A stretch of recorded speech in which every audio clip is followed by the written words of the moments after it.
सबसे पहला सूत्र है आपकी सफलता का, जो मेरे जीवन में है, वो है जिज्ञासा। गुरुओं से भी अनुरोध है और जो यहां बच्चे पढ़ रहे हैं उनसे भी अनुरोध है, जिज्ञासा को आदर देना सीखिए। हमारी पूरी शिक्षा व्यवस्था में क्या कहते हैं साहब, बच्चा गए साहब, तो मैं गया था पेरेंट्स मीट में एक बार, तो मैंने वहां देखा कि साहब आपका, पहले बात चल रही थी, मैडम बता रही थी, बोले आपका बच्चा बहुत अच्छा है, चुप बैठा रहता है, कोई कभी उपद्रव नहीं, कोई सवाल नहीं पूछता। तो मैंने अपनी पत्नी से कहा कि मैं इसके माँ बाप से बात करना चाहता हूं कि बच्चे का इलाज कराएंगे। तो उसने कहा आप झगड़ा कराएंगे यहां पे मेरा। ये कैसी बात है कि क्लास सबसे अच्छी कौन सी, जहां से शोर ना आता हो। लड़का सबसे बच्चा अच्छा कौन सा, जो चुप बैठता हो, कोई फालतू बात ना पूछता हो। जिज्ञासा को आदर दिया इस संस्कृति ने जिसमें आप पैदा हुए। आपने कहानी सुनी, हम आदम हव्वा की संतान है, पश्चिम कहता है। आदम हव्वा का क्या कसूर था जी? एक बाग था स्वर्ग का, जिसे बागे बहिश्त कहते थे ना, स्वर्गिक बाग। उसमें एक सेब लटका हुआ था। उन दोनों को क्या पता थी ये खाना है कि नहीं खाना है। उन्होंने सेब तोड़ के खा लिया। सेब तोड़ के खा लिया तो खुदा ने कहा कि तुम बाहर निकल जाओ, तुम दोनों पृथ्वी पे जाओ। उन्हें बागे बहिश्त से बाहर कर दिया गया। सुनिए कहानी है आदम हव्वा की, जिसमें सेब खा लिया, जिसे वर्जित फल कहते हैं, फॉरबिडन फ्रूट, उसे खा लिया। यानी कि दो लोगों को, दो हमारे माता पिताओं को, हमारे पूर्वज आदम हव्वा, उनको जिज्ञासा हुई कि ये क्या है, और उसमें उनको दंड मिल गया कि बाहर जाओ। और हमारे यहां क्या हुआ? हमारे यहां एक छोटे से बच्चे ने सूर्य को सेब समझा बचपन में और कहा मुझे इसे खाना है। किसने? हनुमान ने। तो उसे ब्रह्मा ने आशीर्वाद दिया, उसकी जिज्ञासा का परिणाम दिया, उसकी जिज्ञासा को अभिषिक्त किया। क्योंकि देखिए, हनुमान को उसी जिज्ञासा के बाद द्विज कहा गया। द्विज शब्द का मतलब क्या है? संस्कृत बहुत अच्छी भाषा है, उसमें आप पूछिएगा तो शब्द अपना अर्थ स्वयं बताता है। मेरा दुर्भाग्य है कि मैं संस्कृत का विद्यार्थी नहीं रहा, विज्ञान का विद्यार्थी रहा, पर जो कुछ भी मैंने आस पड़ोस से बैठ के सीखा। द्विज क्या है? आपके दो जन्म होते हैं। एक जन्म जब आप पैदा हुए, जब आपको पता चलता है कि मैं कौन हूं। मां की गर्भनाल से जुड़े समय आपको पता नहीं चलता कि मैं कौन हूं। मां जो खाती है वो आप खाते हैं, मां जब सोती है तब आप सोते हैं, मां जब जागती है तब आप जागते हैं। पहली बार जब गर्भनाल से आप अलग हुए तो आपको पता चला कि मैं एक स्वतंत्र इकाई हूं। ये मां है, इसकी ये खुशबू है, ये दूध पीना है, ये दूसरे लोग दिखाई दे रहे हैं, ये आवाजें हैं। ये आपको ज्ञान हुआ कि मैं कौन हूं। दूसरा ज्ञान, पहला जन्म हो गया। दूसरा जन्म कि मैं क्यों पैदा हुआ हूं, मुझे करना क्या है, मेरा जीवन में उद्देश्य क्या है। तो जितने लोग यहां बैठे रात को सोते समय आज सोचना, कल सोचना, परसों सोचना, एक हफ्ते सोचना कि मैं पैदा क्यों हूं, मैं करना क्या है, मुझे, मैं कौन हूं, मैं आया किस लिए हूं। इसलिए थोड़ी आया हूं कि सुबह खाना खाऊं, शाम को खाना खाऊं, सो जाऊं, सुबह जो है वो मोदी जी के स्वच्छता अभियान में चला जाऊं। इसके लिए थोड़ी पैदा हुआ हूं। मेरा जीवन का उद्देश्य क्या है? तो हनुमान को बताएगा कि तेरा जीवन का उद्देश्य ये है, पर तुमने ये अपराध किया है, इसका दंड यह है कि तुम इसे तभी याद कर पाओगे जब कोई याद दिलाएगा। तो एक जामवंत आए जिन्होंने कहा कि भाई तुम इस काम के लिए पैदा हुए, और वो काम हो गया। तो जिज्ञासा का आदर करना सीखिएगा, और जिज्ञासा का आदर हमारी पूरी भारतीय मनीषा में है। शिष्य ने गुरु से कहा कि आप कौन हैं? तो गुरु ने कहा कि मैं ईश्वर हूं, अहम ब्रह्मास्मि। तो उसने कहा अच्छा आप ईश्वर हैं, तो मैं कौन हूं? तो गुरु ने कहा तत्वमसि, तू भी ईश्वर है। तो शिष्य ने कहा फिर ये पूरी दुनिया कौन सी है? तो उसने कहा यह सर्वम जगदम खलु, ये पूरा संसार ही ईश्वर है, ये सभी ब्रह्म है। यानी कि जिज्ञासा प्रारंभ हुई। जिज्ञासा का इतना सम्मान भारतीय संस्कृति में है कि एक छोटा बच्चा, एक मुनि का बच्चा, बहुत पूछता था सवाल।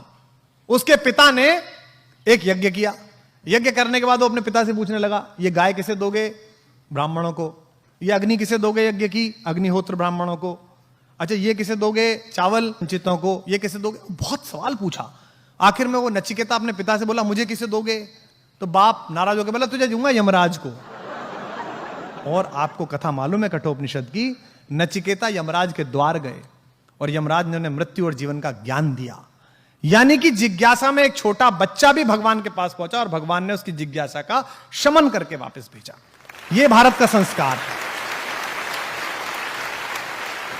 तो जितने शिक्षक यहां पर हैं, मैं उनसे अनुरोध करता हूं, जितने अभिभावक यहां पर हैं, बच्चे की किसी भी प्रकार की जिज्ञासा के प्रति क्रोधित मत होइए। जिज्ञासा से ही उसका वर्तुल खुलेगा ज्ञान का। दुनिया में सेब कब से नीचे गिर रहा था, किसी ने नहीं सोचा। एक आदमी ने सोचा कि नीचे क्यों गिर रहा है। उस समय तो अगर उसके माँ बाप से उसने कहा हो जी ये सेब नीचे क्यों गिरा, तो बाप ने कहा होगा लड़का पागल हो गया, बताइए भाई। अबे सेब ऊपर थोड़ी जाएगा, नीचे ही गिरेगा। पर क्यों गिरेगा? ये जब उसने जाना तो आपको हवाई जहाज की सुविधा प्राप्त हुई, आपको सैटेलाइट प्राप्त हुआ। जिस मध्य प्रदेश में मैं खड़ा हूं, यहां 2200 साल पहले इसी जबलपुर से थोड़ा आगे चल के सरगुजा के पर्वत पर एक कविता लिखी महाकवि कालिदास ने, मेघदूत। आप सबने पढ़ी होगी मेघ की कहानी। एक यक्ष था, वो कुबेर क्या नौकरी करता था नेपाल में। अब वो सुबह सुबह उसका फूल लाने का काम था पूजा के लिए। बेचारा फूल तोड़ के लाता था 5 बजे, भगवान शंकर की आराधना करते थे कुबेर। 6 बजे उठ के ब्रह्म मुहूर्त में उस यक्ष की शादी हो गई। शादी हो गई तो बेचारा देर तक पत्नी के साथ बात करता था, देर तक जागता था। एक दिन नींद नहीं खुली तो 6:30 बजे पहुंचा, पूजा में लेट हो गए। तो कुबेर ने पूछा कि तू लेट क्यों हुआ? तो उसने कहा साहब मैं नया विवाह हुआ है, पत्नी से बहुत प्रेम करता हूं, उसकी वजह से लेट हो गया। उन्होंने कहा कि जिसके कारण तूने मेरी ड्यूटी में, अपनी ड्यूटी में विघ्न डाला है, तू उससे 1 वर्ष के लिए दूर हो जा। यानी कि उसका ट्रांसफर कर दिया, ये मानो। तो उसको भेज दिया सरगुजा। उसने यहां से अपनी पत्नी को पत्र लिखे। अब डाकिया तो था नहीं, तो उसने मेघ पर पत्र लिखे। वो कविता बनी मेघदूत। पढ़ी होगी आपने, सुना होगा कि मेघदूत लिखा गया। मैं दावे के साथ कहता हूं कि आज से 2200 वर्ष पहले, 2500 वर्ष पहले जब मेरे पूर्वज कालिदास ने कविता लिखी, तो विज्ञान के पूर्वज उस पर हंसे कि यार बादल पे भी कोई संदेश भेज सकता है, पागल हो गया है क्या? कवि है, मूर्खतापूर्ण बातें कर रहा है, बादल पे कोई कैसे लेटर लिखेगा? लेकिन अगर उस समय के भारतीय वैज्ञानिकों ने हमारे कवि को गंभीरता से लिया होता और सोचा होता कि कुछ हो सकता है, तो आज जो ये मोबाइल के ऊपर एमएमएस उतरता है, जो वीडियो उतरता है, ये टेक्नोलॉजी सबसे पहले हम लाए होते हैं। सबसे पहला सूत्र है आपकी सफलता का, जो मेरे जीवन में है, वो है जिज्ञासा। गुरुओं से भी अनुरोध है और जो यहां बच्चे पढ़ रहे हैं उनसे भी अनुरोध है, जिज्ञासा को आदर देना सीखिए।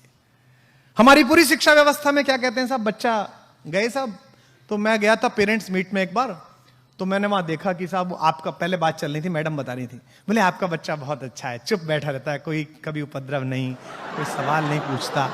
तो मैंने अपनी पत्नी से कहा कि मैं इसके माँ बाप से बात करना चाहता हूं कि बच्चे का इलाज कराएंगे। तो उसने कहा आप झगड़ा कराएंगे यहाँ पे मेरा? ये कैसी बात है कि क्लास सबसे अच्छी कौन सी, जहां से शोर ना आता हो? लड़का सबसे बच्चा अच्छा कौन सा, जो चुप बैठता हो, कोई फालतू बात ना पूछता हो। जिज्ञासा को आदर दिया इस संस्कृति ने जिसमें आप पैदा हुए। आपने कहानी सुनी, हम आदम हव्वा की संतान है, पश्चिम कहता है। आदम हव्वा का क्या कसूर था जी? एक बाग था स्वर्ग का, जिसे बागे बहिष्ठ कहते थे ना, स्वर्गिक बाग। उसमें एक सेब लटका हुआ था। उन दोनों को क्या पता थी ये खाना है कि नहीं खाना है? उन्होंने सेब तोड़ के खा लिया। सेब तोड़ के खा लिया तो खुदा ने कहा कि तुम बाहर निकल जाओ, तुम दोनों पृथ्वी पे जाओ। उन्हें बागे बहिष्ठ से बाहर कर दिया गया। सुनिए कहानी है आदम हव्वा की, जिसमें सेब खा लिया, जिसे वर्जित फल कहते हैं, फॉरबिडन फ्रूट, उसे खा लिया। यानी कि 2 लोगों को, 2 हमारे माता पिताओं को, हमारे पूर्वज आदम हव्वा, उनको जिज्ञासा हुई कि ये क्या है, और उसमें उनको दंड मिल गया कि बाहर जाओ। और हमारे यहां क्या हुआ? हमारे यहां एक छोटे से बच्चे ने सूर्य को सेब समझा बचपन में और कहा मुझे इसे खाना है। किसने? हनुमान ने। तो उसे ब्रह्मा ने आशीर्वाद दिया, उसकी जिज्ञासा का परिणाम दिया, उसकी जिज्ञासा को अभिषिक्त किया। क्योंकि देखिए, हनुमान को उसी जिज्ञासा के बाद द्विज कहा गया। द्विज शब्द का मतलब क्या है?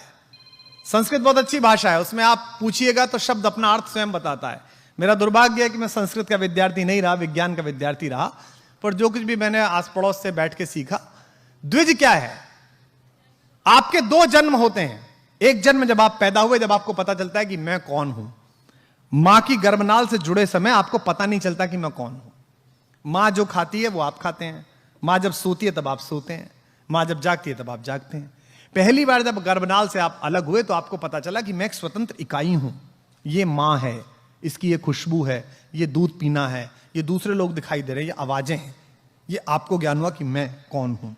दूसरा ज्ञान, पहला जन्म हो गया। दूसरा जन्म कि मैं क्यों पैदा हुआ हूं, मुझे करना क्या है, मेरा जीवन में उद्देश्य क्या है। तो जितने लोग यहां बैठे रात को सोते समय आज सोचना, कल सोचना, परसों सोचना, एक हफ्ते सोचना कि मैं पैदा क्यों हूं, मैं करना क्या है, मुझे, मैं कौन हूं, मैं आया किस लिए हूं। इसलिए थोड़ी आया हूं कि सुबह खाना खाऊं, शाम को खाना खाऊं, सो जाऊं, सुबह जो है वो मोदी जी के स्वच्छता अभियान में चला जाऊं। इसके लिए थोड़ी पैदा हुआ हूं। मेरा जीवन का उद्देश्य क्या है? तो हनुमान को बताया गया कि तेरा जीवन का उद्देश्य ये है, पर तुमने ये अपराध किया है, इसका दंड यह है कि तुम इसे तभी याद कर पाओगे जब कोई याद दिलाएगा। तो एक जामवंत आए जिन्होंने कहा कि भाई तुम इस काम के लिए पैदा हुए, और वो काम हो गया। तो जिज्ञासा का आदर करना सीखिएगा, और जिज्ञासा का आदर हमारी पूरी भारतीय मनीषा में है। शिष्य ने गुरु से कहा कि आप कौन हैं? तो गुरु ने कहा कि मैं ईश्वर हूं, अहम ब्रह्मास्मि। तो उसने कहा अच्छा आप ईश्वर हैं, तो मैं कौन हूं? तो गुरु ने कहा तत्वमसि, तू भी ईश्वर है। तो शिष्य ने कहा फिर ये पूरी दुनिया कौन सी है? तो उसने कहा यह सर्वम जगदम खलु, ये पूरा संसार ही ईश्वर है, ये सभी ब्रह्म है। यानी कि जिज्ञासा प्रारंभ हुई। जिज्ञासा का इतना सम्मान भारतीय संस्कृति में है कि एक छोटा बच्चा, एक मुनि का बच्चा बहुत पूछता था सवाल। उसके पिता ने एक यज्ञ किया। यज्ञ करने के बाद वो अपने पिता से पूछने लगा, ये गाय किसे दोगे? ब्राह्मणों को। ये अग्नि किसे दोगे? यज्ञ की अग्निहोत्र ब्राह्मणों को। अच्छा ये किसे दोगे? चावल वंचितों को। ये किसे दोगे? बहुत सवाल पूछा। आखिर में वो नचिकेता अपने पिता से बोला मुझे किसे दोगे? तो बाप नाराज होकर बोला तुझे दूंगा यमराज को। और आपको कथा मालूम है कठोपनिषद की, नचिकेता यमराज के द्वार गए और यमराज ने उन्हें मृत्यु और जीवन का ज्ञान दिया। यानी कि जिज्ञासा में एक छोटा बच्चा भी भगवान के पास पहुंचा और भगवान ने उसकी जिज्ञासा का शमन करके वापस भेजा। यह भारत का संस्कार है। तो जितने शिक्षक यहां पर हैं मैं उनसे अनुरोध करता हूं, जितने अभिभावक यहां पर हैं, बच्चे की किसी भी प्रकार की जिज्ञासा के प्रति क्रोधित मत होइए। जिज्ञासा से ही उसका वर्तुल खुलेगा ज्ञान का। दुनिया में सेब कब से नीचे गिर रहा था किसी ने नहीं सोचा। एक आदमी ने सोचा कि नीचे क्यों गिर रहा है। उस समय तो अगर उसके माँ बाप से उसने कहा हो जी ये सेब नीचे क्यों गिरा, तो बाप ने कहा होगा लड़का पागल हो गया, बताइए भाई अबे सेब ऊपर थोड़ी जाएगा, नीचे ही गिरेगा। पर क्यों गिरेगा ये जब उसने जाना तो आपको हवाई जहाज की सुविधा प्राप्त हुई, आपको सैटेलाइट प्राप्त हुआ। जिस मध्य प्रदेश में मैं खड़ा हूं, यहां 2200 साल पहले इसी जबलपुर से थोड़ा आगे चल के सरगुजा के पर्वत पर एक कविता लिखी महाकवि कालिदास ने, मेघदूत। आप सबने पढ़ी होगी मेघ की कहानी। एक यक्ष था, वो कुबेर क्या नौकरी करता था नेपाल में। अब वो सुबह सुबह उसका फूल लाने का काम था पूजा के लिए। बेचारा फूल तोड़ के लाता था 5 बजे। भगवान शंकर की आराधना करते थे कुबेर। 6 बजे उठ के ब्रह्म मुहूर्त में उस यक्ष की शादी हो गई। शादी हो गई तो बेचारा देर तक पत्नी के साथ बात करता था, देर तक जागता था। एक दिन नींद नहीं खुली तो 6:30 बजे पहुंचा, पूजा में लेट हो गए। तो कुबेर ने पूछा कि तू लेट क्यों हुआ? तो उसने कहा साहब मैं नया विवाह हुआ है, पत्नी से बहुत प्रेम करता हूं, उसकी वजह से लेट हो गया। उन्होंने कहा कि जिसके कारण तूने मेरी ड्यूटी में, अपनी ड्यूटी में विघ्न डाला है, तू उससे 1 वर्ष के लिए दूर हो जा। यानी कि उसका ट्रांसफर कर दिया, ये मानो। तो उसको भेज दिया सरगुजा। उसने यहां से अपनी पत्नी को पत्र लिखे। अब डाकिया तो था नहीं, तो उसने मेघ पर पत्र लिखे। वो कविता बनी मेघदूत। पढ़ी होगी आपने, सुना होगा कि मेघदूत लिखा गया। मैं दावे के साथ कहता हूं कि आज से 2200 वर्ष पहले, 2500 वर्ष पहले जब मेरे पूर्वज कालिदास ने कविता लिखी तो विज्ञान के पूर्वज उस पर हंसे कि यार बादल पे भी कोई संदेश भेज सकता है, पागल हो गया है क्या? कवि है, मूर्खतापूर्ण बातें कर रहा है, बादल पे कोई कैसे लेटर लिखेगा? लेकिन अगर उस समय के भारतीय वैज्ञानिकों ने हमारे कवि को गंभीरता से लिया होता और सोचा होता कि कुछ हो सकता है, तो आज जो ये मोबाइल के ऊपर MMS उतरता है, जो वीडियो उतरता है, ये टेक्नोलॉजी सबसे पहले हम लाए होते हैं।